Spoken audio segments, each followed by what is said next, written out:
Hi, and welcome to Arts Focus. I am Sarah Dresser. I'm the program specialist for the city's Office of Cultural Affairs.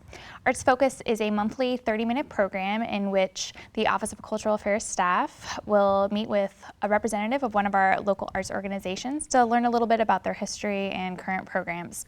Our first guest today is Stefan Freund, the music director and conductor of the Columbia Civic Orchestra. Welcome to Arts Focus. Thanks, Sarah. Thanks for having me. So for viewers who might not be familiar with the Columbia Civic Orchestra, give us a brief history about your organization and kind of how you got started. Civic Orchestra has been in Columbia for about 20 years. It was founded by Anthony Addison, who was a violist and conductor. It began as a string orchestra and gradually grew in size. Now we're a full orchestra of about 60 members. We have triple winds, percussion, sometimes synthesizer, piano. So we're able to do a lot of great repertoire from the traditional repertoire as well as modern music. Every March, in fact, we do a concert of entirely new music from Missouri composers called the Missouri Composers Orchestra Project. So we have a real wide spectrum of music that we do and a lot of different forces in the orchestra. Right, and your orchestra is made up of, would you say, a lot of community members or professional players as well? Exactly. Since we don't have a year-round professional orchestra in Columbia, we do have a lot of professional musicians in the group, but basically they're community musicians. Yeah. So they might be lawyers, financial consultants, certainly have violin teachers and cello teachers, but we also have guys that deliver wine, school teachers, so a real mix of the community, and that's one of the things I think is so exciting about working with the group. Great. And so are you the one who then kind of makes the decision about what pieces everyone's going to play and plans the season? Yeah, I'm the music director, Yeah. so I talk with a lot of friends and people in the group, obviously our board, and we plan a season, but the final decision pretty much rests with me, so I get to decide what we do. And what goes into planning a season? Do you try to have kind of a whole theme for the whole year? Do you try to kind of go concert by concert, just kind of see how that fits together? Or what's your, I guess, creative process in determining that? I have an annual blueprint that I use. We usually start with a traditional concert in the fall to kind of get the ball rolling. Then we always have a Christmas concert. For a long time that was our Messiah sing-along, but as we'll talk about in reference to this concert, we've been doing some different things in the past couple of years. Then in February we do another traditional concert. I like that one to be based on the music from a country. So we've had an Italian concert, we're doing a Slavic dances concert this year. We've had an English concert, Russian concert, so we'll focus on one country. It'll be music from composers of that country as well as music about that country. Then in March, we always have our Missouri Composers Orchestra Project, which emphasizes composers from Missouri. And then in the late spring, every other year, we do choral union with Dr. Paul Crabb over at school. This year, we're doing Symphony of Psalms by Stravinsky and Alexander Nevsky by Prokofiev, which is going to be a fantastic program, 2 20th century masterpieces. Or we'll do another big orchestra concert in April. Yeah. So I kind of fill in those holes knowing that blueprint of the 2 concerts in the fall and the 3 concerts in the spring. Great. So tell us a little bit about the concert coming up in December, kind of your holiday. Yeah, so we have a concert December 12th. It's a Saturday at 4 p.m. In First Baptist Church. It's our annual Christmas concert. Like I said, we have been doing Messiah sing-alongs, but last year we decided to do Amal and the Night Visitor. We also did that at the church. It worked really well. It's a beautiful place. I always have beautiful Christmas decorations, so it's kind of a built-in set for us. And I'm very excited that we'll have the Mid-Missouri Dance Theater from the Perlman Stoy School of Ballet joining us to dance scenes from the Nutcracker. So we'll have 3 pieces on for that concert. We'll begin with Leroy Anderson's famous Sleigh Ride, which everyone loves. It's a big hit. The orchestra always plays it well. Then we're doing a piece that people might not be very familiar with. It's a suite from Rimsky-Korsakov's opera Christmas Eve. It's about a 20-minute long piece, lots of beautiful music, very exciting music. It's very Russian, so the orchestration is very brilliant. Lots of exciting moments and very colorful as well. Then we'll take an intermission, then we'll have the 8 scenes of the Nutcracker that'll be danced with the Mid-Missouri Dance Theater. Great. And again, what's the date for that? It's Saturday, December 12th. Okay. And 4 p.m. 4 p.m., so kind of afternoon, people so come kids, enjoy that. We want to make sure kids can go. Obviously, there are a lot of young kids dancing from Mid-Missouri Dance Theater. We want their families to come, their siblings to come, and we want their friends to come too. Yeah, it sounds like a great afternoon full of music and dance coming up this month.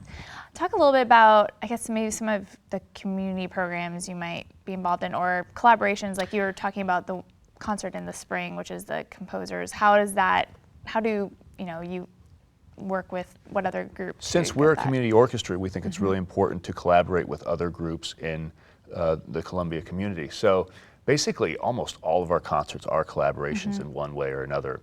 For our fall concert that we did, we collaborated with Lee Expressive Arts School.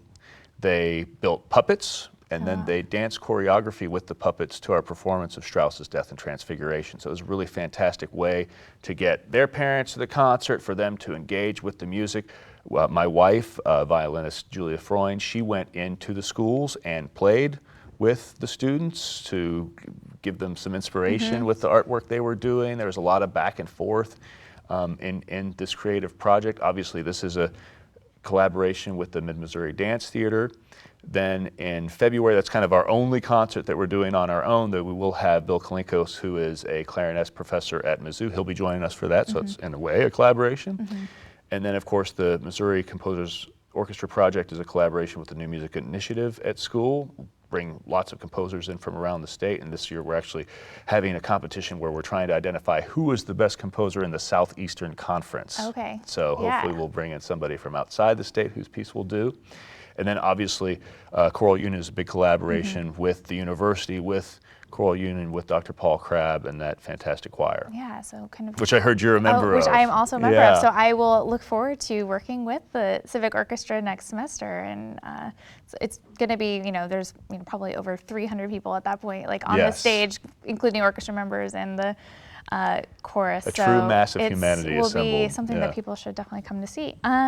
Anything else that we missed that? I would just encourage people to come to our concerts. I think we perform at a very high level. Obviously, we're doing some fantastic repertoire, just about as adventurous as you can do. The theater is a fantastic place. I keep running into people from Columbia who've never been to the Missouri Theater. It's just a fantastic monument that we have. It's been beautifully redone. I encourage people to come out just to see the theater. And where can people find more information about the whole Well, we have a website, Columbia Civic Orchestra. If you Google it, comes right up. It's columbiacivicorchestra.org. And there are phone numbers and all that kind of stuff where people can contact us. And buy tickets. So yes. Thank you so much for joining us today. Sarah. We look forward to seeing you next time. Thank you very much.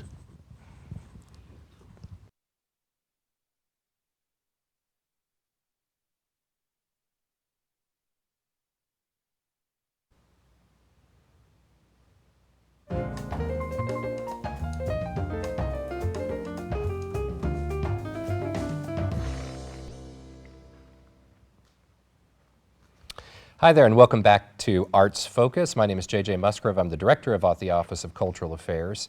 And joining me today is Jim Thaxter. And Jim is a board member and a caller, make sure I don't screw this up, for the Mid-Missouri Traditional Dancers. Make sure we get that. Correct. So welcome. Thanks for joining us here, Jim. It's great to have you.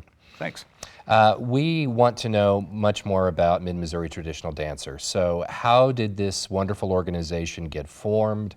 And just kind of tell us all about the background as much as you know about it. As much as I know. Okay. Well, I wasn't here at the time, but back in the late 70s, there were people getting together in people's houses and having jam sessions, playing some old-time music and fiddle tunes and some Irish tunes. And somebody showed up one time and said, "Oh, I know some dances that you could do to these tunes." And so they got some people together in a back room while the band was playing, or the jam session was playing, and led some people through dances. And those people thought, "Well, this is really great. We should do it some more." So it's kind of grown from there, and now we do dances twice a month, sometimes three. First, third, and fifth Fridays is when we do contra dancing. And then on second Fridays of the month, we're also doing English country dancing, which goes back a little bit farther in history than the contra dance does. What is explain contra dance a little bit more. Contra dancing is couples dancing in two lines. So you're in a line opposite from your partner. You dance with your partner and another couple through a sequence of moves, and then you move on to the next couple in the line, go through the same series of moves with them, move on to the next couple. So you can have a line as long as you want it to be or as short as you want it to be. You end up getting to dance with almost everybody in the line that way. Great. So it's a little bit different from something like square dancing, where you've got four couples dancing together. You dance with those four couples at once. In contra dancing, you're in a long line, you dance with everybody. Okay, well, it's a little bit familiar because we've seen that type of dancing in some period movies and things like that as well. Yeah, so. Pride and Prejudice, that type Yeah, of thing. And yeah. that's more along the lines of our English country dancing. Oh, wonderful. Yeah. Okay. Well, let's say I'm excited. I want to come dance with you all. How do I find out? How do I find out a little bit of information about you? But also, do I have to audition? Do I have to do anything like that? Tell me about the process. We're open to the public. We're a little bit different from a lot of what most people might think of as a dance group. We're not a performance group. We're just a community group, people who like to get together and dance together. Okay. And so we have a caller. I'm one of those callers. We have several callers, but there's one caller each night who teaches people the dances, walks people through the moves that are going to be done for each dance, and then continues to call those moves as the band plays. So it's very, and we've got a lot of people who are experienced, and they're very helpful to beginners. So anybody who wants to come is welcome to do that. You can get information through our website, mmtdcolumbia.org. Okay. And we'll have that up there on the screen for them Okay. too. Okay. So so I want to come dance. I'm afraid that I'm not physically fit. I may not get the steps right, things of that nature. How challenging is it to really dance well, to learn how to do these styles of dances? I guess it's a strange way of putting it, but really, just. Okay. Dancing well isn't really the point. And it's not necessary to dance Yes, well. but I'm so worried about dancing poorly. It's a thing I got, so. And a lot of people have that. Yeah. It's not a big deal. But like I said, we have experienced dancers who are very helpful to beginning dancers.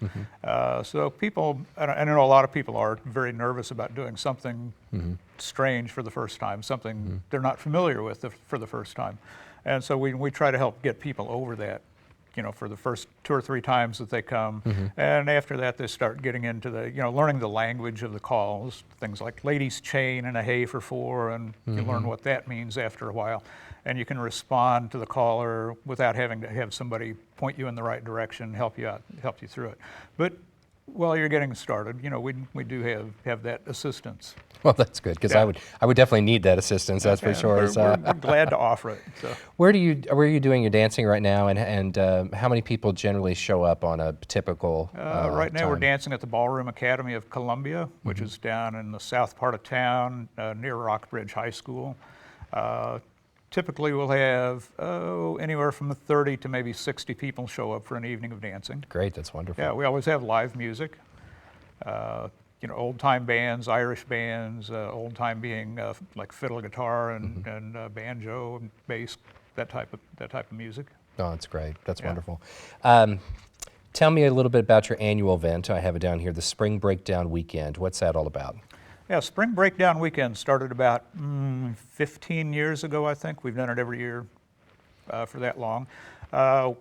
It's a weekend when we invite people from all over the country to come and dance with us. And we've had people from New York, Washington State, California, and of course all the surrounding states around Missouri who come and join us. So we end up with maybe 200 to 250 people dancing with us for a weekend. Wow. Friday night, Saturday workshop, Saturday night dance, Sunday afternoon dance, farewell dance. And it's a pretty intense evening or weekend, but we all have a great time. That's fantastic. Yeah. That's great. Do you use this as a fundraiser as well, or just kind of just something that we do?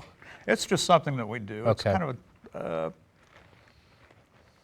party that we throw for ourselves. Well, good. That's I'd a say. great way to put that. That's Yeah. fantastic. But these kind of weekends go on all over the country. Okay. So there are people who we refer to as dance gypsies who will travel for 8 or 10 hours to get to one of these dance weekends because Wow. it's just such an intense experience to dance all weekend. What a wonderful culture. I guess that would be. You're exactly right. Yeah. So for me, it'd be terrifying in a way, because I'd be, I'm not doing it well again.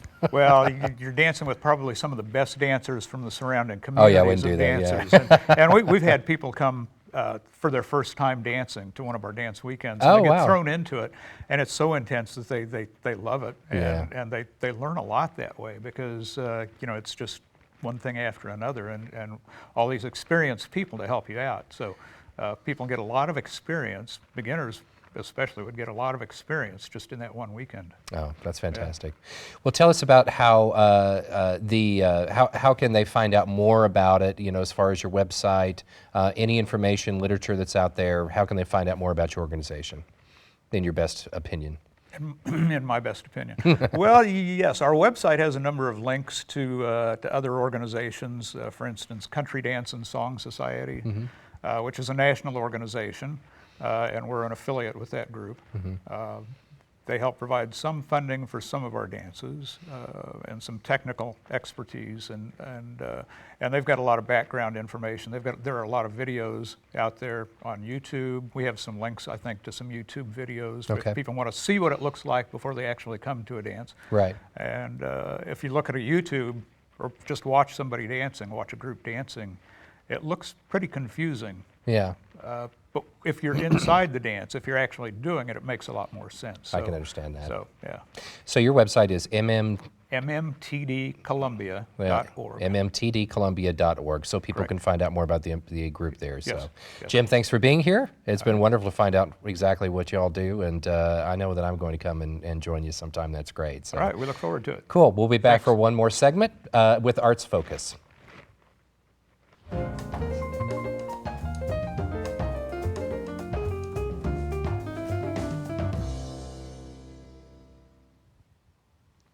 Welcome back to Arts Focus. Our final guest today is Ed Rollins, the music director of the Columbia Handbell Ensemble. Welcome. Thanks for being here.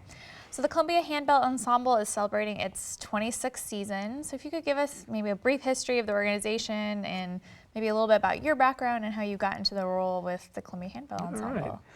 Well, 26 years ago, handbells were primarily in churches. You'd think probably 85 to 90% of handbells were in churches. And a group of us were conducting bells in churches here in town, and we met one day for lunch, and we said, we're tired of playing just this kind of music. Let's do something else. So we thought about organizing a community group to play other literature, and that's basically how it started. Over at Murray's over lunch, you know, so let's do this. It sounds like fun. So then we started developing it, and like I said, the development of community ensembles has just exploded in the last 26 years because I think people enjoy playing in the churches, and I still lead the church choirs here at First Baptist, but this is just a different kind of bell choir, and it's a great joy to be a part of, and it does challenge you a little bit more, and so you have some other opportunities to play. So yeah, so.